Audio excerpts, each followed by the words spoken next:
شادی سے پہلے لڑکیاں روتی کیوں ہیں؟ ممکن ہے کہیں ڈر ہو، کہیں خوف ہو، کہیں گلٹ ہو، کسی سے وعدے ہوں، پر یہ ساری وجوہات کے علاوہ کوئی اور وجہ بھی ہو سکتی ہے۔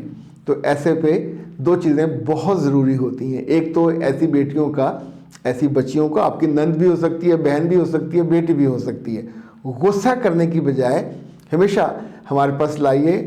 ان کی پری میرج کونسلنگ بہت ضروری ہے۔ ممکن ہے جو دل پہ بوجھ ہو وہ اتر جائے، ممکن ہے جو ڈر اور خوف دوستوں سے، عزیزوں سے انہوں نے سنا ہے وہ اتر جائے، اور بہت ممکن ہے کہ ایسا کوئی گلٹ ہو جس کی وجہ سے وہ ڈر رہی ہوں اور خوف زدہ ہوں، جو دوسرے کو اس کو نہ جانتے ہوں۔ شادی کے سفر میں خوشی سے جانا چاہیے، اعتماد سے جانا چاہیے، اعتبار سے جانا چاہیے، مسکراتے جانا چاہیے۔